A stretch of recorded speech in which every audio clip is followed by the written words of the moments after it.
Азаттыктын жана өнөктөштөрдүн биргелешкен иликтөөлөрү Кыргызстандын бир топ мамлекеттик органдарындагы туташ коррупциянын бетин ачты.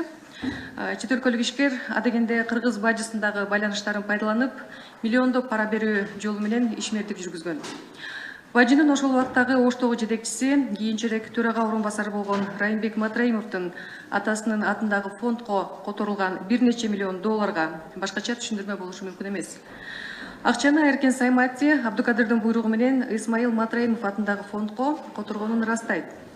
Натыйжада Абдукадырдын Абу Сахи компаниясы кыргыз жүк ташуучуларын базардан сүрүп чыгарып, Кыргызстан аркылуу жүк ташыган монополистке айланган.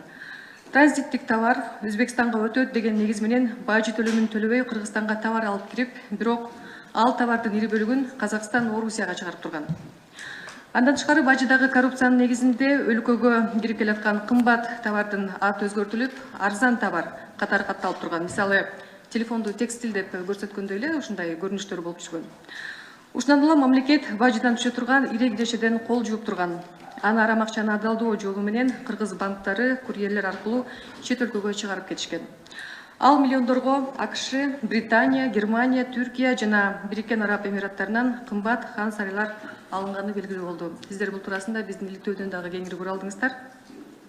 Мисалы, Айталада салынган Абдрас фирмасынын 30-40 контейнерлүү базары Германиядагы Хабибулла Абдыкадырдын компанияларына 10 миллиондогон доллар кредит берет деген нерсеге ишенүүгө болобу? Бул маалыматка кайсы бир деңгээлде ишенүүгө болобу? Мына ушундай жасалма келишимдер түзүлгөн, биз учурларды аныктап чыга алдык. Иликтөөнүн жүрүшүндө бул биздин көз карашыбызда, иликтөөчүлөрдүн көз карашында арам акчаны адалдоонун классикалык жолу болуп эсептелет. Азыр дагы Финполиция, Финразведка жана башка органдар 700 миллион доллар Дордой, Мадина, Кара Суу базарындагы ишкерлердин акчасы деп айтып, Кыргызстанга товар иретинде кайтып келген деген маани туюнтуп жатышат. Мен белгилей кетейин, ар бир ошол жыйындарда, ар бир учурда ушул нерсе укук коргоо органдарынын сөзүнөн айтылып жатат да. Биз айтат элек, бул сөздөр суу кечпейт жана эч кандай далил бул сөздөрдү ырастай албайт. Акчанын баары Оштон которулган. Ал эми Бишкектеги соодагерлер которуп бер деп ошол акчасын көтөрүп алып, Ошко, Сайматиге көтөрүп барат деген нерсе бул акылга сыйбаган көрүнүш. Бул иликтөөгө жалгыз эле Эркен Сайматинин маалыматтары негиз болгон жок.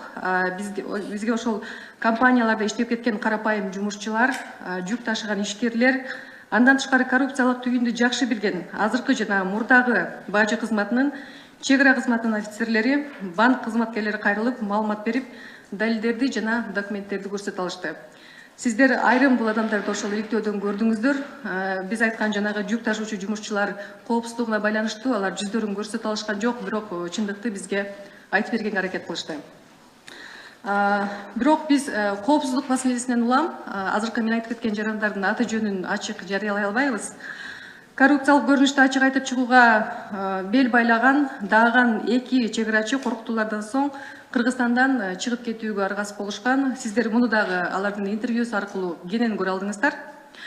Саймати бул ири коррупциялык схемаларды бизге айтып берген бир ондогон эле кишилердин бири болуп эсептелет.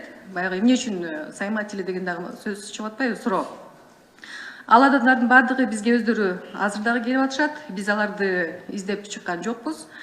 Бажы кызматындагы коррупцияны биз Саймати бизге чыга электе мен эскерте кетейин, 2017 жылдын февраль айында алгачкы жолку биздин кабарчыбыз Улан Эгизбаев, иликтөөчү кабарчыбыз даярдаган телеберүүбүздө көргөзгөнбүз. Ошондо дагы ушул эле схемалар жөнүндө кенен кесири сөз болгон.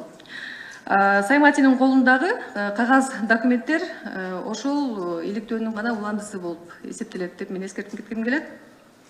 Финансылык чалгын кызматы Сайматинин акча адалдоо ишмердүүлүгүнүн натыйжасында Кыргызстандын казынасы 6 миллиард сом зыян тартканын өткөн жыйында ырастады. Демек, мен, сиз, айылдагы пенсионер, мугалим жана калса ымыркай баланын бардык кыргызстандыктардын 6 миллиард сомдук рызкысы кесилген. Менимче биз ушинтип айтсак туура эле болот окшойт. Бийлик, президент ар дайым коррупция менен күрөшүүдө журналисттердин жана алар жасаган иликтөөлөрдү абдан маанилүү экендигин ар дайым баса белгилеп келет. Маалымат каражаттарын ар дайым коррупция менен каршы күрөшүүгө чакырып келет. Биз ошол элдин үнүн угуп, президенттин ошол чакырыгына ушул иликтөөлөрүбүз менен, ушул эмгегибиз менен жооп берип жатабыз. Журналисттер бул иликтөөнү Герб башынын жана жакындарынын өмүрүнө коркунуч келип жатканына карабай, ушул учурда жасап жатышат, бул иштерди улантып жатышат. Урматтуу депутаттар, мындан аркы бул ишти аягына чыгаруу, адилет бир баа берүү бийликтин, күч түзүмдөрүнүн жана эң маанилүүсү сиздердин колуңуздарда. Чоң рахмат көңүл бурганыңыздарга.